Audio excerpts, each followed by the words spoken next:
সম্মানিত ভিউয়ার্স ও মাছ চাষি ভাই ও বন্ধুরা, আশা করি সকলে ভালো আছেন। বরাবরের মতন আরও একটি নতুন ভিডিও নিয়ে আপনাদের সামনে এসেছি। আর ভিডিওতে আপনারা দেখতে পারতেছেন ব্লেড কাপ মাছের পোনা। ভিউয়ার্স, আপনারা যারা খাবার চারা মাছ চাষ করতে চান তাদের জন্যই আমাদের আজকের ভিডিও। ব্লেড কাপ মাছ এটি মূলত খাবার চারায় চাষ করা যায়।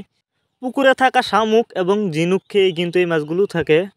তো আপনারা যদি এই মাছগুলো আমাদের কাছ থেকে সংগ্রহ করতে চান, আমাদের সাথে যোগাযোগ করে সংগ্রহ করতে পারবেন। আর বাংলা কাপ জাতীয় মাছের মধ্যে কিন্তু ব্লেড কাপ মাছ সবচেয়ে বড় হয়ে থাকে, আপনারা অনেকে জানেন। কারণ এই মাছগুলো এক বছরে 1 কেজি ওজন প্লাসেরও বেশি হয়ে থাকে। তো আপনারা যদি এই মাছগুলো চাষ করেন অবশ্যই ভালো লাভবান হতে পারবেন।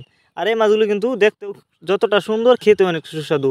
আর আপনারা জানেন এই মাছগুলোর বাজারে প্রচুর চাহিদা। তো আপনারা যদি এই মাছগুলো রেনু চাষ করতে চান, রেনু আমাদের কাছ থেকে সংগ্রহ করতে পারবেন। আর সবচেয়ে চাষের সুবিধা এই মাছগুলো হচ্ছে, আপনি চাইলে বাংলা যে কোনো কাপ জাতীয় মাছের সাথে কিন্তু একক বা মিশ্রভাবে চাষ করতে পারবেন। এই যে দেখুন মাছগুলোর সাইজ, এক ক্যাটাগরির মাছ, কোনো বড় ছোটো নাই। এই মাছগুলো আমরা পিস হিসাবে বিক্রি করতেছি।